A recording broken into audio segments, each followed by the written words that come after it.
The last note of Rachmaninoff's Piano Concerto No. 3 hung in the air of the grand concert hall, a perfect shimmering crystal of sound before it dissolved into a sudden explosive silence. Then the hall erupted.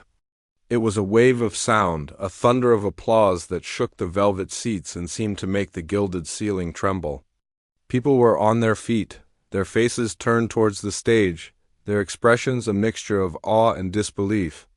And at the center of it all, bathed in the warm glow of the spotlights, sat Julian Vance. He was 28 years old, and he was already a king in his world. He rose slowly, gracefully, and gave a small practiced bow. His face was a mask of humble gratitude, but inside he felt nothing but a vast, hollow boredom. It was the same feeling he always had. Another perfect performance? Another standing ovation? It was all so predictable. He could play every note of that monstrous concerto in his sleep. He could play it backwards, he could play it with one hand tied behind his back. For him, music wasn't about emotion. It was a problem to be solved, a mountain to be conquered with sheer technical skill. His fingers were not artists. They were machines, capable of a speed and precision that left other musicians scrambling. The critics called him a genius, a virtuoso of the highest order. They wrote about the dazzling clarity and flawless execution of his playing. They were right, but they missed the point. Julian's music was perfect, and it was cold. It was like a beautiful, intricately carved sculpture made of ice, impressive to look at, but it left you feeling chilled. He played the notes, all of them, but he didn't feel a single one as he walked off the stage. The applause still ringing in his ears, he was met by the hall's director, a man whose suit was as expensive as his praise was effusive. Julian, magnificent. Simply magnificent? I've never heard it played with such power. Julian shook the man's hand, offering the same tight, polite smile he gave everyone. Thank you, he said, his voice smooth and even. It's a pleasure to be here. He said the words, but he felt no pleasure. He was just going through the motions. He signed a few programs, posed for a few pictures, and then finally managed to escape into the relative quiet of the grand lobby. A waiter handed him a glass of champagne, and he took a sip, the bubbles fizzing on his tongue, doing nothing to quench the dry emptiness inside him. He looked around the lobby, at the crystal chandeliers and the wealthy patrons in their fine clothes, and felt a familiar sense of detachment. This was his world, but he didn't feel like he belonged to it. He was an observer, looking down on it all from a great height. It was then that he heard it. A faint, soft sound, almost hidden by the murmur of the crowd and the clinking of glasses. It was a melody being hummed. It was simple, a little wistful, and completely, horribly out of tune with the opulent surroundings. Julian's sharp ears, trained to detect the slightest deviation in pitch, zeroed in on it. The sound was coming from across the lobby, near a grand staircase that swept up to the balconies. He squinted, and then he saw her. She was a cleaner, a woman in a simple uniform, her hair pulled back in a neat bun. She couldn't have been much older than his own mother, with laugh lines around her eyes and a look of gentle concentration on her face. She was polishing a brass railing with a soft cloth, and as she worked, she was humming to herself. It was the most unsophisticated, rudimentary sound Julian had ever heard. It had no complex harmony, no intricate structure. It was just a sequence of notes, floating in the air like dandelion seeds. To anyone else, it might have been a charming, human moment in a formal setting. To Julian it was an offense. It was a stain on the evening's perfection. He had just filled the hall with the sound of genius, with the work of one of history's greatest composers, and this noise was polluting the air. He felt a prickle of irritation, sharp and sudden. How dare she? How dare she produce such a crude, meaningless sound in a place like this? He tried to ignore it, turning his back and taking another sip of champagne. He engaged in a brief, meaningless conversation with a wealthy patron about the stock market, but all the while, that simple, persistent melody wormed its way into his ear. It was like a fly buzzing around his head, tiny but impossible to swat away. The more he tried to block it out, the louder it seemed to become. He found himself watching her again. There was something about her that bothered him more than the humming itself. It was the look on her face. She was somewhere else entirely, lost in the world of her simple tune. She had a small, contented smile on her lips, as if the melody was a secret friend keeping her company. She wasn't performing for anyone. She wasn't trying to impress. She was just being. And that, Julian realized with a jolt of something that felt suspiciously like anger, was what he couldn't stand. Her simple joy was a direct challenge to his complex, empty perfection. He had spent his entire life in practice rooms, sacrificing his childhood, his friendships, everything. For his art, he had achieved a level of mastery most people could only dream of. And yet, he had never once looked that happy. He had never felt that kind of simple, uncomplicated peace. The irritation inside him began to curdle into something else, something darker and more familiar, arrogance. Who was she to feel that kind of joy? What did she know of music, of the discipline, the sacrifice, the sheer intellectual power it took to create true beauty? She was just a cleaner, humming a tune she probably heard on the radio. It was an insult. It was a mockery of everything he stood for. His eyes scanned the lobby and landed on it, an old, slightly out-of-tune upright piano that stood in a corner, often used for staff parties or for visiting musicians to warm up on. An idea, cruel and brilliant, began to form in his mind. He would give her a lesson. He would show her and everyone else the difference between real music and the noise she was making. He would humiliate her so completely that she would never dare to hum again. He felt a surge of excitement, the first real emotion he'd felt all night. This would be more entertaining than the concert. This would be a performance with a real, live audience. He put down his champagne glass on a passing tray, his jaw set with determination. He straightened his already perfect tie and began to walk across the marble floor, his polished shoes clicking with a sharp, authoritative rhythm. People parted way for him, sensing the intensity that radiated from him. A small group of staff members and a few lingering patrons who had been watching the cleaner noticed him approaching. A hush began to fall over the corner of the lobby. The woman, Elena, was so lost in her work and her melody that she didn't see him coming. She didn't notice the tall, imposing figure in the expensive suit until his shadow fell over her.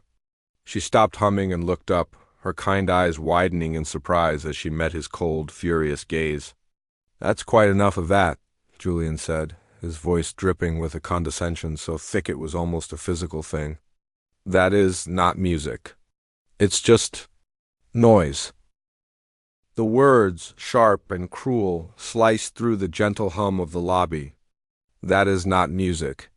It's just noise." The woman, Elena, flinched as if he had slapped her. The soft cloth she held dropped from her hand, landing silently on the plush carpet. Her face, which had been so peaceful a moment before, was now a canvas of confusion and hurt. She looked up at the tall, angry man in the expensive suit, her kind eyes searching his for an explanation she couldn't find. She saw no anger in his eyes, not really. It was something colder, something harder. It was the look of a professor who had found a fundamental error in a student's work. A look of absolute, dismissive certainty. A small crowd had begun to form. A couple of waiters, holding their silver trays like shields, stood nearby.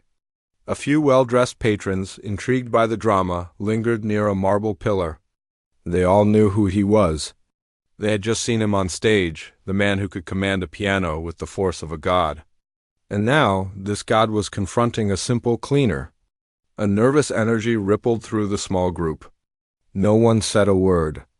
They just watched, their gazes flicking from the furious pianist to the stunned woman. Julian felt the eyes on him, and it fueled his sense of purpose. This wasn't just about him anymore. This was a public service. He was protecting the integrity of music itself. He took a step closer to Elena, his shadow engulfing her small frame. "You think that little tune in your head is the same as what I do?" he asked, his voice low and mocking. "You think that humming a few notes while you work makes you a musician?" Elena opened her mouth to speak, but no sound came out. What could she say? She wasn't a musician. She was just a woman who liked to hum. She felt her cheeks flush with embarrassment, a hot, prickling heat that made her wish the floor would open up and swallow her whole. But Julian wasn't finished. He needed an audience for his lesson, and he had one. He needed a stage, and he had one. His eyes darted to the corner of the lobby, to the old, neglected, upright piano. It looked sad and out of place, its wood scuffed and its finish dulled by time. It was a relic from a simpler era, a perfect prop for his demonstration. A cruel, triumphant smile touched his lips. "You want to make music?" he said, his voice now louder, carrying clearly to everyone in the vicinity. He pointed a long, dramatic finger at the piano. "Then let's make music. Let's see what you've got." He didn't wait for a reply. He turned on his heel and strode towards the piano, his polished shoes clicking sharply against the marble floor. The crowd parted for him, a mixture of fear and fascination on their faces. This was better than the concert. This was raw, unscripted, and deeply personal. Julian sat down on the worn wooden bench. He ran a hand over the keys, his expression one of disdain, as if he were touching something dirty. He cracked his knuckles, a sharp, percussive sound that echoed in the now silent lobby. He wasn't just going to play. He was going to unleash a storm. He was going to show this woman and everyone watching the unbridgeable gap between her simple, happy noise and the complex, powerful world of true artistry. He took a deep breath. And then he began to play. The sound that exploded from the old piano was shocking. It was like a quiet room suddenly being filled with a roaring waterfall. Julian chose a piece by Franz Liszt, a composer known for his devilish difficulty and sheer technical flash. It was a piece designed for one purpose, to show off. His fingers flew across the keys, a blur of motion so fast it was almost impossible to follow. They were not just playing notes. They were attacking them. Each note was a perfect, sharp-edged stone, thrown with incredible force and speed. The music was a torrent, a whirlwind of sound that filled every corner of the vast lobby. It was loud, it was aggressive, and it was breathtakingly, undeniably brilliant. The small crowd was mesmerized. The waiters forgot their trays. The wealthy patrons forgot their gossip. Their mouths were slightly agape, their eyes wide with awe. They had never seen anything like it. It was like watching a master craftsman at the peak of his powers, shaping his material with impossible speed and precision. The music swelled and dipped, twisted and turned, a roller coaster of sound that left them breathless. For those 2 or 3 minutes, Julian was not just a man. He was a force of nature, and through it all, he was acutely aware of Elena. He didn't look at her, but he could feel her presence, a small, still point in the storm he was creating. He was playing for her. Every thundering chord, every lightning-fast run was a message. Asterisk, this is music. This is power. This is what you can never do. Asterisk, he poured all his arrogance, all his frustration, all his hollow boredom into the performance. It was the most emotional he had played in years, but the emotion was not joy or sorrow. It was pure, unadulterated contempt. As the final, crashing chord echoed through the lobby and faded into a ringing silence, Julian held his hands hovering over the keys for a dramatic moment. He was breathing heavily, a thin sheen of sweat on his forehead. He slowly lifted his hands and placed them in his lap. The silence that followed was heavy, thick with the shock and awe of his performance. He had done it. He had proven his point. There was no contest. There was no comparison. He had won. He rose slowly from the bench, his back ramrod straight. He turned to face the small crowd, a look of cold triumph on his face. He saw the awe in their eyes, and he drank it in. This was the respect he craved, the fear he inspired. This was his true power. Then he turned his gaze to Elena. She was still standing by the railing, her hands clasped in front of her. Her face was pale, but her expression was not one of defeat. It was something else, something he couldn't quite read. It was a look of quiet observation. Julian walked back towards her, stopping a few feet away. He looked down at her, the smirk returning to his lips. He had humiliated her, he had intimidated her, and he had shown his absolute superiority. Now it was time for the final, crushing blow. He gestured towards the piano with an open hand, a mocking invitation. "Your turn," he said, his voice dripping with condescension. "Show me what you've got." The words hung in the air, a challenge and a death sentence all in one. The entire lobby held its breath, waiting to see what the simple woman with the kind eyes would do. The words hung in the air, sharp and ugly. Your turn. Show me what you've got. The challenge wasn't just a question. It was a verdict. It was the arrogant pronouncement of a king who had just proven his power and was now waiting for the peasant to grovel. The lobby was trapped in a thick, uncomfortable silence. It was the kind of silence that presses in on you, that makes you aware of your own breathing, of the frantic beating of your own heart. Every eye was on Elena, the wealthy patrons. The staff, the waiters, they were all an audience now, waiting for the final, humiliating act of this little drama. Julian stood there, his arms crossed, a look of cold triumph on his face. He had already won. This was just the victory lap. He expected her to mumble an apology, to shrink away, to flee in shame. He had built a fortress of sound around himself, an impenetrable wall of technical brilliance, and he had successfully locked her out of it. For a long moment, Elena did nothing. She just stood there, her hands clasped together so tightly that her knuckles were white. Her face was pale, and her eyes were fixed on the floor. She looked small and defeated, a ship caught in the storm of Julian's ego. The crowd's sympathy began to stir. A few people shot angry glares at Julian. This was no longer a contest. It was a public execution. But then something shifted in Elena's posture. It was almost imperceptible, a slow straightening of her spine. She lifted her head, and her eyes, which had been downcast, met Julian's. There was no anger in her gaze, no fear.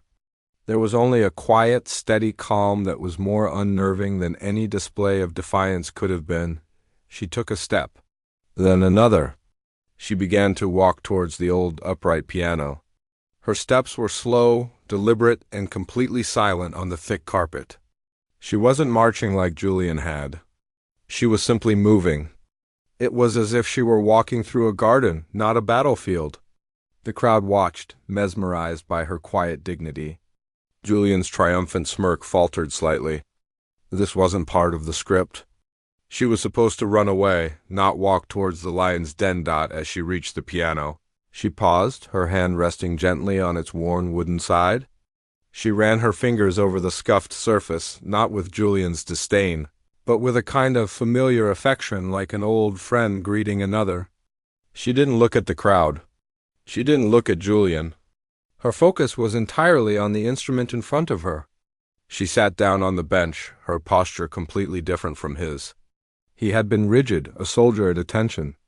She was relaxed, her shoulders soft, her body settling into the piano as if it were an old, comfortable chair. She placed her hands on the keys. They were not the hands of a virtuoso. They were the hands of a woman who had worked her whole life. They were strong and capable, the skin a little rough, the nails short and unadorned. They were hands that knew the feel of laundry, the weight of a bucket, the texture of a polishing cloth. They were hands that had lived. Julian watched, his impatience growing. He wanted this over with. He wanted her to fail, to press a few clumsy, hesitant notes. To prove his point once and for all, Elena took a deep, slow breath. She closed her eyes. And then she began to play. The first note was soft, almost a whisper. It was the same simple melody she had been humming, but now, coming from the piano, it was transformed. It was no longer just a tune. It was a story. The notes were not technically perfect. There was a slight hesitation here, a softened pedal there. But it didn't matter. The notes were not the point. The feeling was. The melody flowed from the piano like warm honey, slow and sweet and golden. It was a lullaby, the kind a mother sings to her sick child in the middle of the night, a song of comfort and healing and unconditional love. The effect on the room was instantaneous and profound. The tension that had been crackling in the air just moments before began to dissolve. The ornate lobby, with its cold marble and glittering chandeliers, seemed to fade away. The music created a different space, a small, warm, and intimate world that pulled everyone in. A wealthy old man in a tuxedo, who had been applauding Julian's thundering chords, Suddenly found himself thinking of his own mother, of the way she used to hum that same tune when he was a boy with a fever. He felt a stinging in his eyes and had to blink away a tear. A young waitress, who had been watching with a mixture of fear and excitement, was transported back to her grandmother's kitchen, to the smell of baking bread and the sound of that very same melody playing on an old radio. The music wasn't just sound. It was a key unlocking doors in their memories that they had forgotten were even there. It spoke of simple joys, of quiet sorrows, of the long, slow rhythm of a life lived with love and loss. It was the sound of humanity. Elena's fingers moved over the keys with a simple, unshakable grace. She wasn't showing off. She wasn't trying to prove anything. She was just sharing a piece of her soul. The melody was so clear, so pure, so full of emotion that it was almost painful to listen to. It was the sound of a heart breaking and healing all at once. It was the ache of a memory, the warmth of a sunbeam on a dusty floor, the bittersweet taste of goodbye. The lobby was utterly silent, but it was a different kind of silence now. It was not the heavy, awkward silence of before, but a sacred, reverent hush.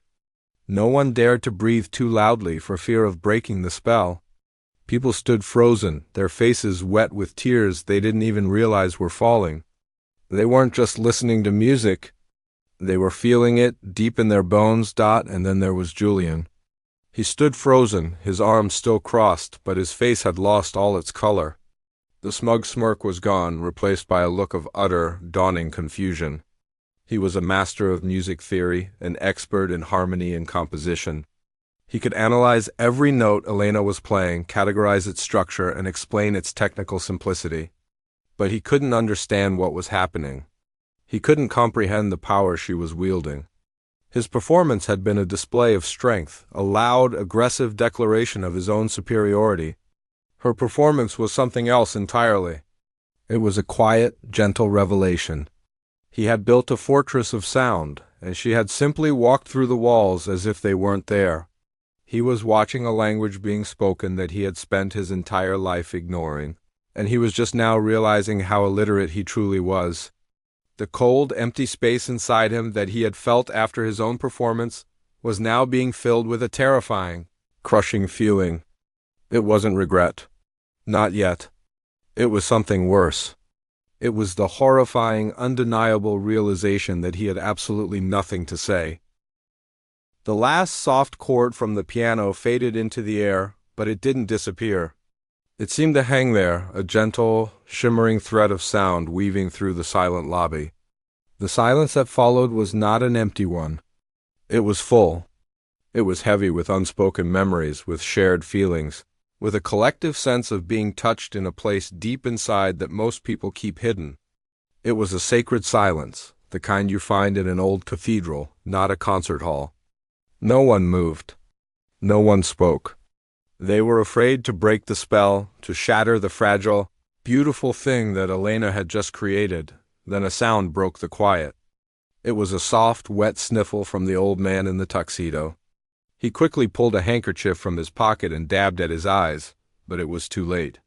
The dam had broken. A young woman near the bar began to cry quietly, not hiding her face. The waitress leaned against a pillar, her shoulders shaking. The tears weren't of sadness, not exactly. They were tears of recognition, of connection.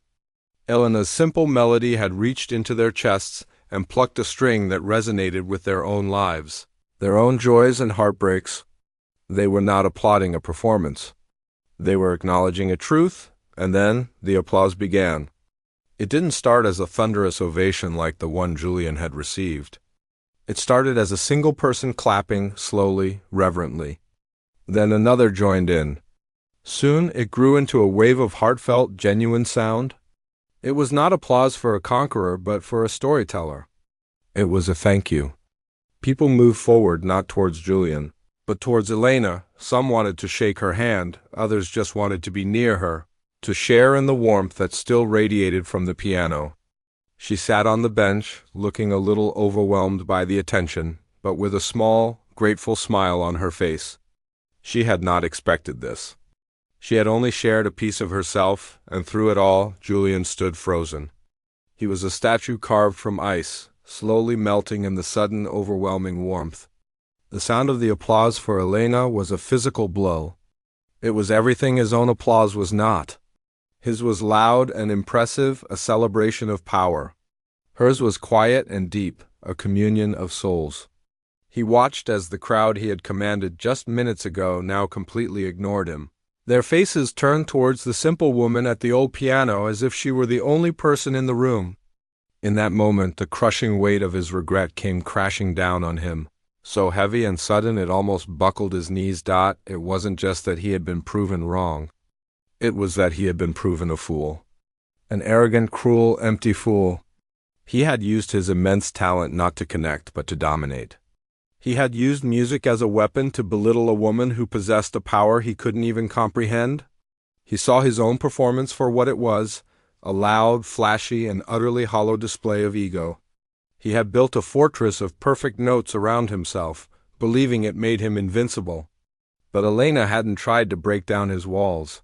She had simply opened a door and shown everyone the beautiful, vibrant world that existed outside his cold, sterile fortress. And he had invited everyone to watch him mock her for it. A hot, sick feeling rose in his throat. He looked at his own hands, the hands that had played the Liszt with such blistering speed and precision. They suddenly felt alien to him, like useless tools attached to his wrists. They could execute impossible passages, but they couldn't convey a single genuine emotion. They were the hands of a technician, not an artist. He had spent his entire life perfecting the language of music, only to realize he had nothing to say. He was a master of grammar who had never written a poem. He was a builder of beautiful, empty rooms. The realization was a physical pain. It felt like a crack spreading through the very foundation of his being. All the awards, the glowing reviews, the standing ovations, they all turned to ash in his mouth. They were meaningless. What was the point of being the best in the world if the best you could do was make noise? What was the point of having a voice if you never used it to speak from the heart? He had challenged a woman he saw as beneath him, and in doing so had exposed the poverty of his own soul. The regret was instant, and it was absolute. It was a bitter poison that filled every corner of his being. He couldn't stay there another second. He couldn't face their kind eyes, couldn't bear to witness the genuine connection they all shared, a connection he had actively scorned. He felt a desperate, primal need to escape, to run away from the sound of their quiet gratitude and the memory of her honest music. He took a shaky step back, his polished shoes scuffing the marble. The movement drew Elena's attention. She looked over at him, her expression not one of triumph, but of gentle concern. She saw the devastation on his face, and her own smile faltered. He couldn't meet her gaze. He looked down at the floor, his cheeks burning with a shame so deep it felt like it would consume him. He opened his mouth to say something, to offer some grand, eloquent apology that might begin to undo the damage he had done. But the words wouldn't come. His throat was tight, and his mind was a chaotic storm of self-loathing. All he could manage was a choked, barely audible whisper. I'm sorry." He didn't wait for a reply. He didn't look up again. He turned and practically fled from the lobby, his walk quick and unsteady. The grand doors felt like a mile away. He pushed through them and stumbled out into the cool night air. But even outside, he couldn't escape. The memory of her melody, so simple and so full of life, echoed in his ears, chasing him down the street like a ghost. It was the sound of his own failure, a beautiful, heartbreaking reminder of everything he was not. And he knew, with a certainty that terrified him, that he would never be able to unhear it. The cool night air hit him like a splash of water, but it did nothing to clear his head. Julian stumbled away from the grand doors of the concert hall, not caring where he was going. He just needed to move, to put distance between himself and the sound of that quiet, heartfelt applause. The city lights blurred into a smear of color in his vision. The distant wail of a siren, the laughter of people on the street corner, the rumble of a passing bus, it all sounded different now. It was as if a filter had been removed from his ears, and for the first time, he was hearing the world not as a collection of noises, but as a symphony of living, breathing sounds. He found his car and slid into the driver's seat. his hands shaking so badly he could barely get the key into the ignition. He didn't turn on the radio. He couldn't bear to listen to anything, not even his own breathing. The only sound in his head was her melody. It wasn't just a memory. It was a living thing, a gentle, persistent ghost that haunted him. It followed him as he drove through the city streets, a soft counterpoint to the roar of the engine. It was in the rhythm of the traffic lights, in the hum of the tires on the asphalt. It was everywhere, and it was a constant, painful reminder of his own emptiness. His apartment was on the top floor of a sleek, modern building, a space as cold and perfect as his music. He walked in, tossing his keys on a polished concrete counter. The floor-to-ceiling windows offered a stunning view of the city skyline, but tonight it just looked like a vast, empty canvas of black and gold. And there, in the center of the main living area, sat the enemy, his grand piano. It was a magnificent instrument, a sleek black Steinway that cost more than most people's homes. It was his throne, his altar, his most prized possession. Tonight it looked like a monster. He walked towards it slowly, his footsteps echoing in the silent apartment. He saw his reflection in the polished lacquer, a pale, hollow-eyed man he barely recognized. He reached out a hand, intending to lift the fallboard, to touch the keys, to somehow reclaim his territory. But his hand stopped just inches above the wood. He couldn't do it. He couldn't bring himself to play a single note. What would be the point? Any note he played would be a lie? It would be technically perfect, perfectly pitched, perfectly timed, and perfectly dead. He saw the piano now for what it was, not a gateway to beauty, but a beautiful, expensive coffin. And he had been burying himself inside it, note by perfect note. For his entire life, he sank onto the leather sofa, his eyes fixed on the instrument. Hours passed. The city lights outside began to dim as the night deepened.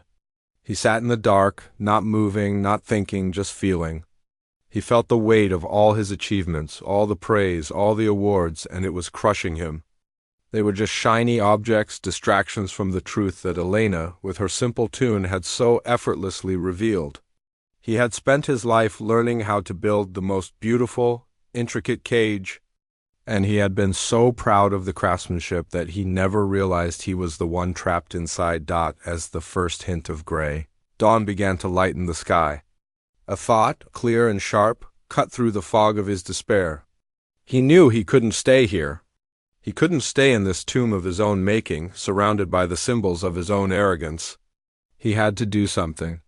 He didn't know what, but he knew he had to start. He had to go back to the beginning, not just to the basics of music, but to the basics of feeling. He stood up, a new sense of purpose driving him. He showered and dressed, not in one of his expensive suits, but in a simple pair of jeans and a plain sweater. He looked at himself in the mirror. He still looked like the same man, but something in his eyes had changed. The cold, hard certainty was gone, replaced by a deep, unsettling vulnerability.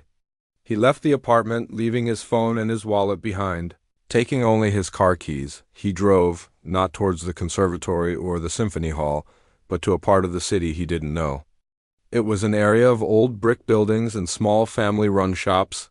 He parked and walked, his hands shoved in his pockets, his head down. He was looking for something, though he didn't know what. Then he saw it. A small, dusty music shop, its window filled with old, yellowed sheet music and a few battered violins. A small, hand-painted sign read, "The Music Box."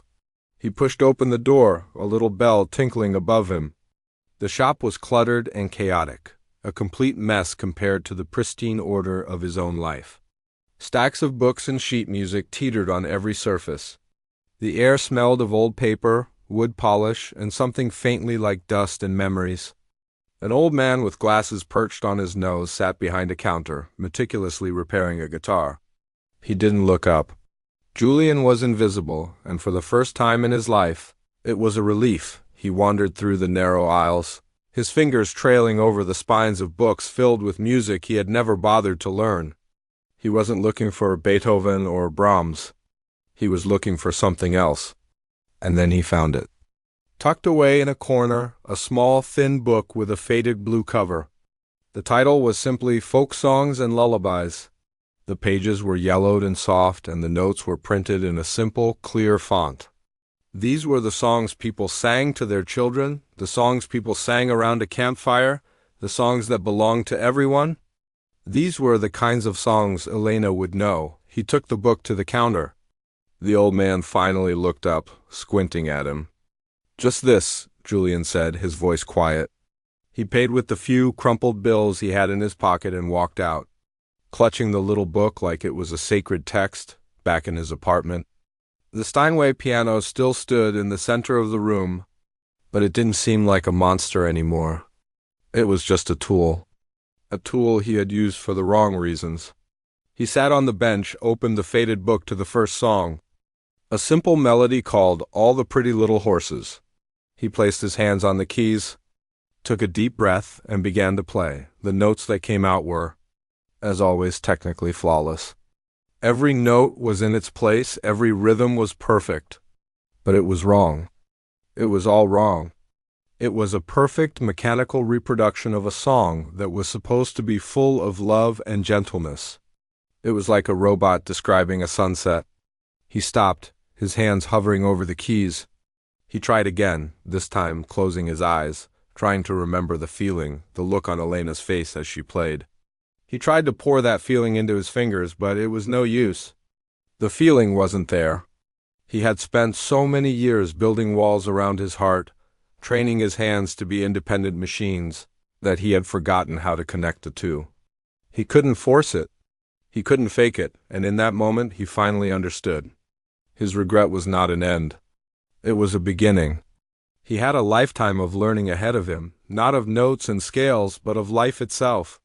He would have to learn how to listen again, not just to music, but to the world. He would have to learn how to feel again, not just the pride of a perfect performance, but the quiet joy of a simple melody. He looked down at the book of folk songs, then at his own perfect, useless hands. He was no longer a virtuoso. He was a student. And for the first time in his life, he was truly ready to learn. He placed his fingers back on the keys and played a single, simple note, holding it, listening to it, and searching, with all his heart, for a little bit of truth.